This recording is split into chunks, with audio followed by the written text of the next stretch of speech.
chefe do setor de endurologia do Hospital das Clínicas da UFSP. Boa noite, Mazuki. É um prazer estar com você aqui no evento e vamos acompanhar agora a sua aula, seus melhores momentos da endurologia e da litíase do Mundial do Europeu de Urologia. Boa noite. Boa noite a todo mundo. Obrigado pelo convite. É um prazer estar aqui mais uma vez nesse evento da SBU Nacional. E vamos lá, vamos começar porque eu não tenho muito tempo e teve bastante coisa no Congresso na parte de endo muito interessante. Então, o Congresso Europeu, esse ano eles tiveram 680 pôsteres submetidos, só 180 foram aceitos, ou seja, 70% foram recusados. 7 cirurgias ao vivo, 7 semi ao vivo, 6 cursos específicos, 17 cursos hands-on, fora as sessões plenárias e temáticas. Então, a litíase foi bem prestigiada nesse congresso europeu. Bom, vou começar. A primeira sessão foi uma sessão muito interessante sobre tratamento clínico e eu peguei assim algumas coisas mais importantes para a nossa prática do dia a dia, né? E uma coisa que os doentes sempre perguntam para a gente é que tipo de água que eu tenho que tomar, né, doutor? Tomo água mineral, é melhor que água filtrada, etc. E uma nefrologista de Londres fez uma revisão bastante grande sobre isso e mostrou que a água de torneira ou água filtrada que a gente toma no dia a dia, ela é absolutamente igual a qualquer tipo de água mineral no que concerne à prevenção de recorrência de litíase. Então, não precisa tomar água mineral. A segunda coisa é que está se provando e cada vez mais que os agonistas da SLGT2, o Jardiance e o Glixambi, eles parecem que têm uma redução, uma ação importante na redução de recorrência de pacientes com cálculos de ácido úrico e oxalato de cálcio, por aumentar o citrato urinário e o pH urinário. Isso foi uma palestra muito interessante do Dr. Fuster da Suíça. Então, tem aí uma perspectiva, quem sabe, de uma nova droga no tratamento dos cálculos de ácido úrico e oxalato de cálcio. Por outro lado, se o Jardiance e o Glixambi ajudam, eles também podem atrapalhar. Mas tem esse trabalho feito por Israel, apresentado pelo pessoal de Israel, em que eles analisaram 1.200 pacientes submetidos à ureteroscopia e diabéticos, né, que tomavam o Glixambi ou o Jardiance, e eles viram que esses doentes têm mais complicações infecciosas no pós-operatório, número significativamente maior, um odds ratio de 2,3. Então, para a gente ficar esperto e tomar cuidado quando a gente for operar esses doentes, talvez tomar um pouquinho mais de cuidado com antibiótico terapia nesse tipo de paciente. Uma outra coisa muito interessante que está sendo mostrada é a correlação bionívoca entre a osteoporose e litíase urinária. Então, esse trabalho bastante grande, prospectivo, mostrou que pacientes com litíase têm mais chance de ter osteoporose e pacientes com osteoporose têm uma maior prevalência de litíase, aí talvez pela maior prevalência de hipercalciúria e por esses fatores. Então, também aí mais uma novidade na parte clínica de litíase urinária. E aí sempre aquela pergunta, né, que os doentes falam, doutor, posso tomar vitamina D? Eu tenho cálculo. Então, também uma outra palestra mostrando realmente que pacientes formadores de cálculo, sobretudo de cálculos de cálcio, eles têm mais osteoporose e mais risco de fraturas, porém, o risco a associação entre reposição de vitamina D e cálculo, ela é inconsistente, não tem um monte de trabalho na literatura, mas nenhum deles consegue provar essa ligação. E a recomendação hoje é que se o paciente formador de cálculo precisar repor vitamina D, e repor é levar do nível baixo para o nível normal, não fazer uma super reposição, esses pacientes podem fazer, mas a gente deve monitorizar o cálcio urinário para tomar cuidado com a maior incidência de litíase.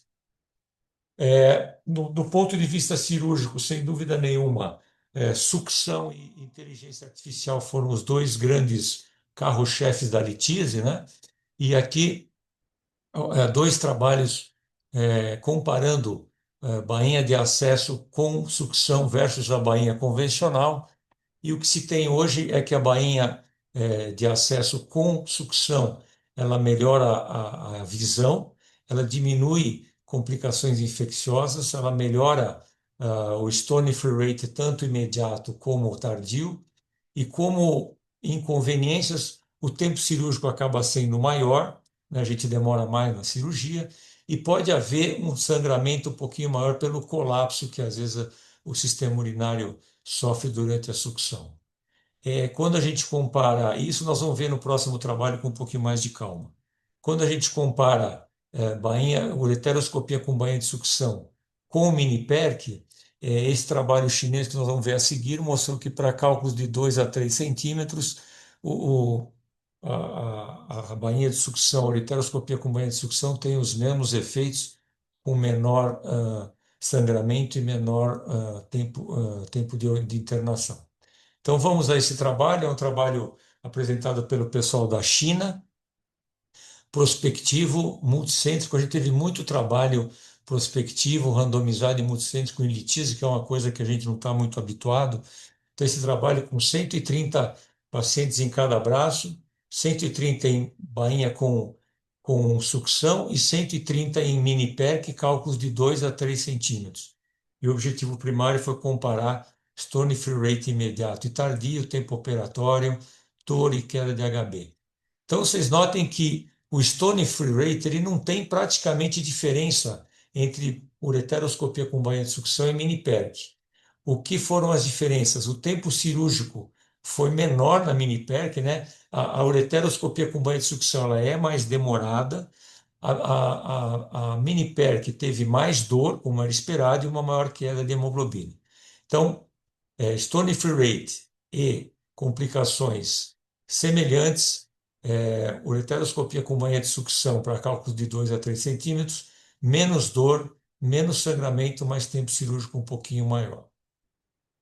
Ainda nesta linha, um outro trabalho prospectivo randomizado feito na Índia, que comparou o FANS com o DIS. Quem não sabe, não está muito afeito a essas siglas. Então, o FANS é a bainha de sucção, né?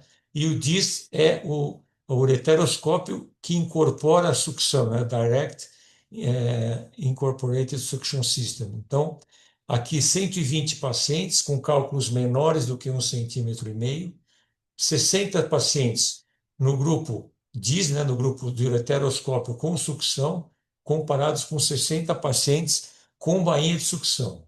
Então, stone free rate com 30 dias e pressão intrarrenal, complicações em tempo de internação. Então, o que aconteceu? A FANS foi superior tanto no tempo cirúrgico, como na manutenção da pressão intrarrenal e no Stone Free Rate com 30 dias. Então, neste momento, o que a gente tem é que FANS, ou seja, bainha de sucção, é melhor do que diz o ureteroscópio com sucção incorporada. Pelo menos esses são os resultados atuais, né? A DIS é uma técnica altamente que está em grande evolução, então isso deve mudar nos próximos tempos, como a gente vai ver mais para frente com os novos aparelhos. Aqui mudando um pouquinho, esse é um comparativo também multicêntrico, feito na Espanha, Itália, Equador e Argentina, em que ele comparou esse laser novo, né, o magneto pulse, com o laser Römel tradicional, né? Então foram 421 pacientes operados com o Römel laser tradicional comparados com, aliás, perdão, 256 pacientes operados com o magneto mais virtual basket, que é um recurso desse laser magneto, comparados com 156 pacientes operados com o Römel normal, né? E o objetivo primário foi ver taxa de ablação, tempo cirúrgico, consumo de energia e etc. Então, o que foi visto nesse trabalho é que esse novo laser ele tem uma taxa de ablação, ou seja, ele destrói cálculo numa velocidade que é quase mais do que o dobro do Romeo laser normal.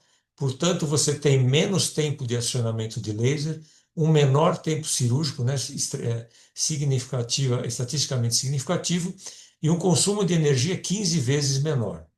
Porém, quando você vai ver o resultado ao final, não tem diferença. Então, esses novos lasers, tanto o magneto como o, o Túlio Yagi, o que a gente vê é que o resultado final acaba sendo mais ou menos o mesmo, mas com muito menos tempo de cirurgia e muito menos tempo de acionamento de laser.